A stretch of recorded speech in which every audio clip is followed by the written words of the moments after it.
So Instagram, ஃபேஸ்புக்குன்னு அடுத்தவங்க என்ன பண்ணுறாங்கங்கிறத நாங்கள் அதிகமாக பார்க்குறோம். ஸோ எங்கள் ஜென்ரேஷன் மேலே ஒரு கம்ப்ளைண்ட்டே இருக்குது, நாங்கள் ரியாலிட்டியில் வாழ்கிறதில்ல அப்படின்னு சொல்லிட்டு. ஒரு தலைமுறையில் மனிதனுடைய திறமை முழுமையாக வெளிப்படுத்தணும். அப்போ தான் அந்த தலைமுறை ஒரு உயர்ந்த தலைமுறையாக நடக்குது. அவர் மாதிரி இருக்கணும், இவர் மாதிரி இருக்கணும்னு போனால் இந்த மரம் அந்த மரம் பார்த்து வளருதான், மாமரம் தென்னை மரம் பார்த்து இப்படி நேரம் வளர்ந்துட்டா அதில் மாங்காய வளர்ந்து போகுது. எந்த உயிரும் இப்படி பண்ணல, மனிதன் மட்டும் இந்த மாதிரி சிக்கியிருக்கிறான்.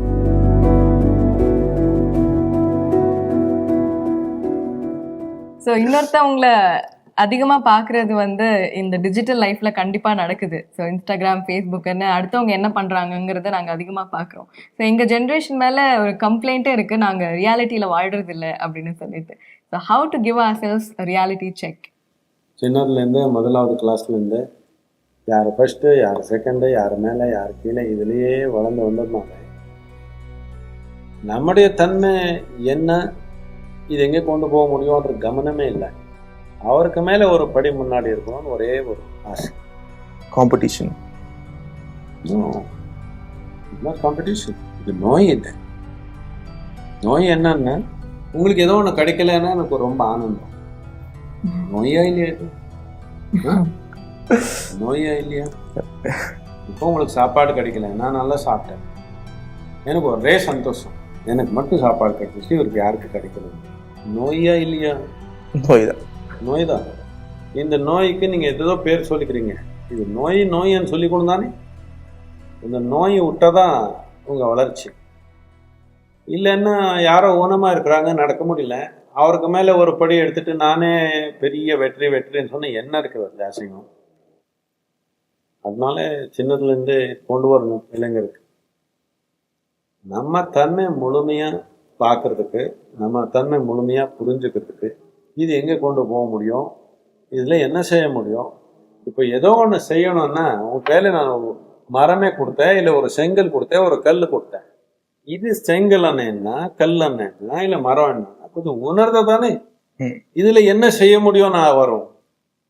நீங்கள் செங்கல் மரத்து கூட போட்டி என்ன பண்ண முடியும்? நீங்கள் மரத்தில் பண்ணுறது வாசலில் பண்ண முடியும், செங்கல்ல செவர்தான் பண்ண முடியும்.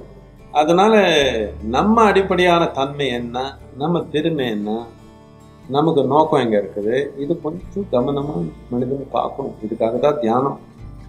தியானன்றது வந்தால் நம்ம தன்மை உணர்றோம். நம்ம தன்மை என்னன்னு உணர்ந்துட்டா இதில் என்ன செய்யலான்றது ரொம்ப சுலபமான.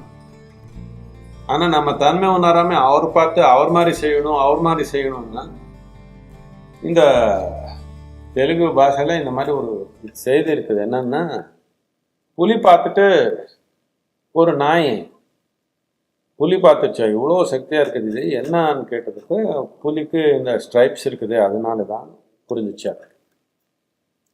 ஸோ போய் இந்த இரும்பு சூடாக பண்ணி எல்லாம் வச்சுட்டாங்க, எல்லாம் ஸ்ட்ரைப்ஸ் வந்துடுச்சு. நாய்க்கு ஸ்ட்ரைப்ஸ் வச்சுட்டா புலி ஆகிடும் அப்படின்னு நாய் என்ன பிரயோஜனம் இல்லாததான்? அப்படி இல்லை, நாயே ஒரு உயர்ந்த நிலையாக வாழ முடியும், புலியாக்க போக தேவையில்லை. ஆனால் அவர் பார்த்து இவர் வச்சுக்கிறாங்க, இவர் பார்த்து அவர் வச்சுக்கிறாங்க. இதனால எல்லாருக்கும் பாதிப்பு தான். அது மட்டும் இல்லை, எல்லாத்துக்கும் முக்கியமாக மனிதனுடைய திறமை வெளியப்படாது. இது அனாಹುತம். ஒரு தலைமுறையில் மனிதனுடைய திறமை முழுமையாக வெளிப்படுத்தணும். அப்போ தான் அந்த தலைமுறை ஒரு உயர்ந்த தலைமுறையாக நடக்குது. அவர் மாதிரி இருக்கணும், இவர் மாதிரி இருக்கணும்னு போனால் இப்போ பாருங்க, கிங்கு குவீன் ஒரு மாதிரி ஆயிட்டாங்க.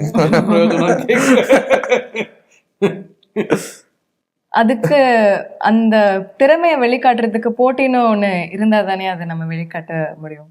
இதுதான் வித்தியாசம். ஆன்மீகத்துக்கு லௌகிகத்துக்கு இதுதான் வித்தியாசம். ஆன்மீகத்தில் இருக்கிறவங்களுக்கு யாரு கூட போட்டி இல்லை. அவருக்கு மேலே இவர் தியானம் பண்ணணும்னு ஒன்றும் இல்லை. நாம தூண்டிக்கிறோம் முழுமையான நிலைக்கு. இன்னொருத்தர் பார்த்து இல்லை, இந்த உயிர் எந்த அளவுக்கு தூண்ட முடியுமோ அந்த அளவுக்கு தூண்டி விட்டுருப்பான். இருக்கிற ஜீவங்கள் எல்லாமே இப்படித்தான் இருக்கு.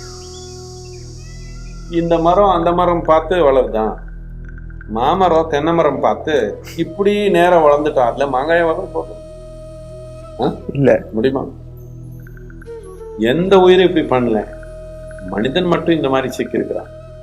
எதுக்குன்னா இந்த மூளை இருக்குதே, இது புதுசு, இது பரிமாணத்தை செய்யல, இது புதுசு, இன்னும் எப்படி உபயோகப்படுத்துறதுன்னு தெரியல, அவ்வளோதான். அதுக்காக தான் யோகா. யோகான்னு என்னன்னா இந்த உடல், இந்த மூளை, இந்த உயிர்த்தன்மை எப்படி உபயோகப்படுத்துறது அவர் பார்த்து இல்லை, உள்ளுக்குள்ள பார்க்க. இது ஒன்றும் இளைஞருக்கு வந்துடுச்சுன்னா இந்த யோகான்ற ஒரு அடிப்படையை நாம் கொண்டு வந்துட்டா நாட்டில் உலகத்தில் பிரதி ஒரு உயிர் முழுமையான உயிராக வாழும். நீங்கள் முழுமையாக வாழினா உங்களுக்கு மட்டும் நல்லா இல்லை, சமூகத்துக்கு நல்லதா இல்லையா? கரெக்ட். ஒரு மாமரம் வளர்ந்துச்சு, நல்லா காய் வந்துருச்சு, மரத்துக்கு மட்டும் நல்லா இருக்குதா, எல்லாருக்கும் நல்லா இருக்குதா? எல்லாரும் நல்லா இருக்கு. எல்லாருக்கும் நல்லா இருக்குது. ஒரு உயிர் மலர்ந்தா எல்லாருக்கும் நல்லது தானே, பிரபஞ்சத்துக்கே நல்லது தானே. இவ்வளவுதான் நமக்கு வேலை. பிரதி ஒரு உயிருக்கு இவ்வளவுதான். இந்த உயிரை முழுமையா மலரும். அது பார்த்து இது வளர்த்த முடியாது. இதுக்கு கவனம் கொடுக்கணும். இதுக்கு தான் யோகா.